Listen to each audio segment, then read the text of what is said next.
An upcoming GOP primary debate was scheduled for this week, on Thursday to be exact, and it's just been canceled, which I'm so depressed about. We were planning on covering it here at TYT. But apparently Nikki Haley pledged not to attend unless Donald Trump would be there as well. And unsurprisingly, Trump made no such promise, leaving Ron DeSantis as the only presidential hopeful who confirmed that he would attend that debate. Now here's what Nikki Haley wrote on X, formerly known as Twitter. We've had 5 great debates in this campaign. Unfortunately, Donald Trump has ducked all of them. He has nowhere left to hide. The next debate I do will either be with Donald Trump or with Joe Biden. I look forward to it. And it seems that Haley's latest campaign strategy is to completely ignore DeSantis or pretend like DeSantis doesn't exist. And I understand the temptation to do that. His campaign has certainly been flailing. And after her 3rd place finish in the Iowa caucuses, just behind DeSantis, here's what she had to say. At one point in this campaign, there were 14 of us running. I was at 2% in the polls. But tonight, Iowa did what Iowa always does so well. The pundits will analyze the results from every angle. We get that. But when you look at how we're doing in New Hampshire, in South Carolina, and beyond, I can safely say tonight, Iowa made this Republican primary a 2-person race. Okay, that was amazing. I think that was the definition of cope. Okay, you have Trump with 51%. Then you have DeSantis at I think it was about 20%, a little over 20%, and then Haley at 19%. You came in 3rd. What are you talking about? This is not a 2-person race. Even if you want to make it between Trump and whoever's second in line, it wouldn't be you at the moment, Haley. What is going on? Well, so I can explain all of it, and it's complicated and it's super interesting. So first of all, of course, to the absurdity, this is now a 2-person race. Well, the people who finished the top 2 were DeSantis and Trump. So does that mean you're counting yourself out? But Iowa and New Hampshire have a long track record of politicians saying absurd things there. Marco Rubio bragged about how he was basically in position to win after Iowa because he came in 3rd. Oh, little Marco.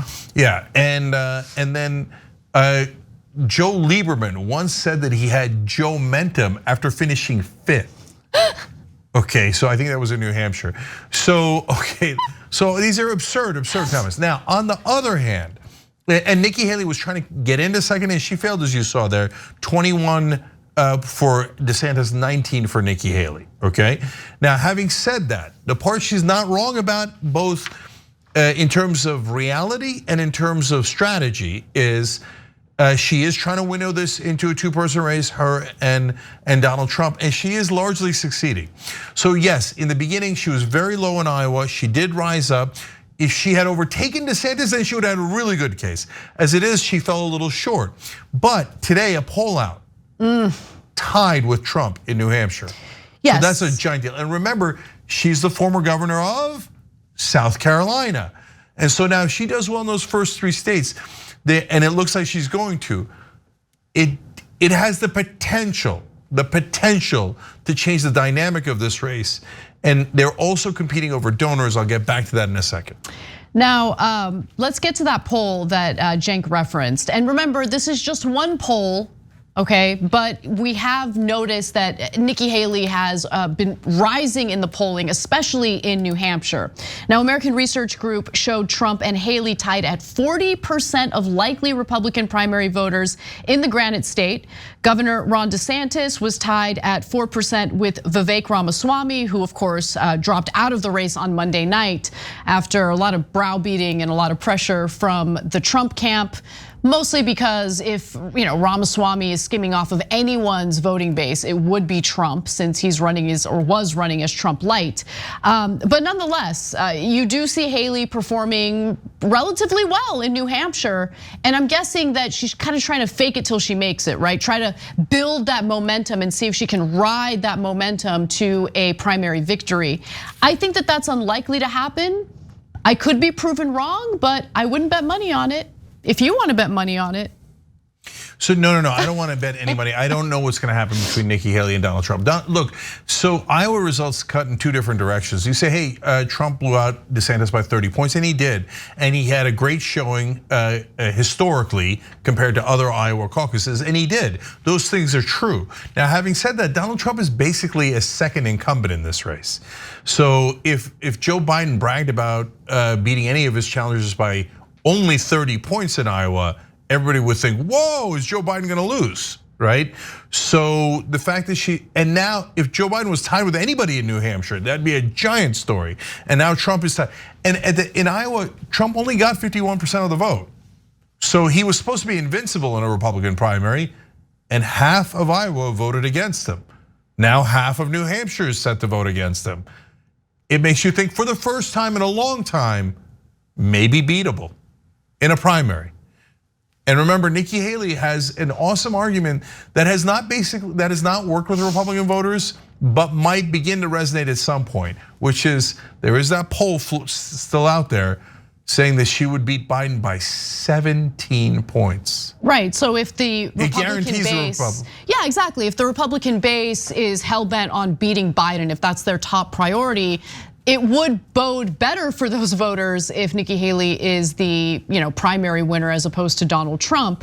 But we'll see what happens. I for one am under the impression that Nikki Haley has no chance. I could be proven wrong, but I do want to just point out one other thing that Nikki Haley has been attempting to do, and I think for the most part she has succeeded.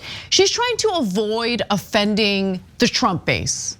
Now, the Trump base, based on polling, based on anecdotal evidence in regard to the interviews they've done, not huge fans of Nikki Haley. They see her as the old guard of the Republican Party, a traditional conservative Republican, a neocon, if you will. But nonetheless, she was recently asked to weigh in on the E. Jean Donald Trump defamation case. Remember, he was found guilty of sexual abuse and of defamation in a civil trial that E. Jean Carroll had brought forth against Donald Trump. Then he continued to defame her, so she filed yet another lawsuit against him. And so let's take a look at Nikki Haley's exchange with CNN's Dana Bash about E. Jean Carroll's second defamation trial against Trump, because it'll give you a sense of just how hard Nikki Haley is trying to avoid offending Trump's base. Let's watch. He's already been found liable for defaming E. Jean Carroll, who accused him of raping her 30 years ago. A jury found him liable for sexual abuse.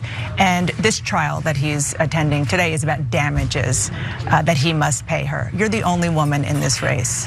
How do you feel about your party's front runner being held liable for sexual abuse? I mean, first of all, I haven't paid attention to his cases, and I'm not a lawyer. All I know is that he's innocent until proven guilty, and when he's proven guilty and he's sitting in a courtroom, that's exactly what I'm talking about. You've got investigations on Trump and Biden. But a lot of people, forgive me, but a lot of people in the Republican Party blow it all off and say that it's all a witch hunt, and which is because what I think says. some of the cases have been political. This one I haven't looked at, but look, if he's found guilty, then he needs to pay the price. He needs to do what he's supposed to. Every one of these cases, they need to be heard out. He needs to defend himself. If he is found guilty, he's going to pay the price. If he's not found guilty, then we move forward. You're running against Trump in the GOP primaries and you're not paying attention to his court cases? Really? Yeah. And also you're not a lawyer, so you don't have an opinion on the court cases? Yeah, okay. Okay. Nonsense. Look, everybody knows Nikki Haley's a slimy politician. So you didn't look at the case where your main opponent was charged with rape and sexual assault. You never took a little peek to see what that was about. It's the most unbelievable thing in the world. And we can all have it. Did you have an opinion on the Johnny Depp case? Well, how dare you? You're not even a lawyer. We're not even lawyers. How could we? Come on, that's ridiculous. Of course you're gonna have an opinion. Did you have an opinion on OJ? Well, I'm not a lawyer, so I have no idea if OJ did it or not. Right. And then she keeps saying, well, if he's proven guilty. What are you talking about? He was proven guilty in this case. Right. We're into the damages section, and there's a second case on the same issue of defamation, but he was already proven guilty in the first case. So you see how she has to walk that tightrope? Same reason why she made the comments about the Civil War and didn't mention slavery, because she thinks her base doesn't mind that Trump sexually assaulted E. Jean Carroll, and they don't want to criticize slavery, so that's why she's otherwise it's a layup. Oh my God, my opponent's been convicted of, at least in a civil case, of sexual assault, right? This is not hard. Again, she's terrified of provoking Trump's avid supporters, Trump's base, when in reality, what Nikki Haley is attempting to attract in the electorate are the more moderate Republicans, maybe the never Trump Republicans, and honestly, like right-leaning independent voters. The hardcore MAGA supporters are never gonna support her. I just find it hard to believe that they would. Excuse me. And then finally, as she's kind of tiptoeing around attacking Trump, obviously Trump has no problem attacking her rather viciously. He posted this on Truth Social today. Americans for Chinese Prosperity, a Rhino Charles Koch con job that is funding, along with many Democrats and others that aren't feeling so well right now, is very embarrassed by the poor showing of Nikki Birdbrain Haley in yesterday's Iowa primary. Wow. Listen, Nikki Haley is not politically aligned with me. I do not like her, politically speaking. I don't like neocons in general. Calling her a bird brain though, I don't think Nikki Haley's a dumb person. And like attacking her intelligence is just so ridiculous. But nonetheless, he continues to say, she placed a distant third after spending millions of Koch's largely inherited and OPM dollars. I hate what they represent, open borders and all, so bad for our country, Trump says. I think he calls her bird brain for two reasons. One, to be fair, she does look a tiny bit like a bird. And two, because let's keep it real, she's a woman. Of course. So those same voters who don't mind that he sexually assaulted another woman are not going to mind. They're going to think, oh yeah, that chick. Got it, bird brain. Ah. Now, by the way, Republican women, you must be so proud to support Trump. Look at what he thinks of you overall. I mean, how could you, look, I'm exactly with Anna. She's a neocon, slimy politician, works for the donors. I got no love for her at all. But she just beat the hell out of all those other guys in the primary and is now the main challenger to Donald Trump.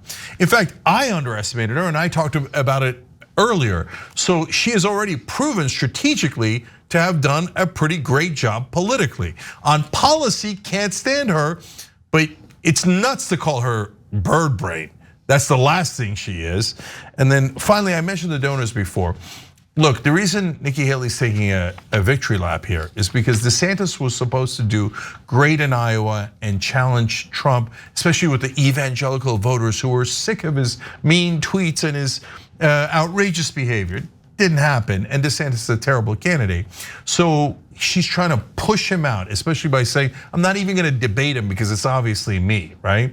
And he is doing disastrously in New Hampshire. Right. So the minute she pushes him out, all the donors flood to her, right? All the non-Trump donors. And there's a silver lining in what Trump said. So that America's for Prosperity group that the Koch brothers set up, Americans for Prosperity. No, it's billionaires for their own prosperity, right? And here's Trump attacking the donors. Now, it's because they're funding his opposition. But for the first time, Republican voters are getting to see, oh, right, the donors control all these politicians. Now, a lot of them knew that already, right? And so that's the silver lining for Republican voters overall. But I love that we're having a conversation about donors. Democrats, we're supposed to be the people that are in favor of getting money out of politics, and our side never talks about the corrupt donors. Get better, do better. Thanks for watching the video, guys. We also love it if you hit the join button below because that makes you a member, and members allow us to be independent, honest. We can be as progressive as we want, no corporate media influence, and that's all because of you guys. We love doing the show with our members. Hit the join button, become one of the Young Turks.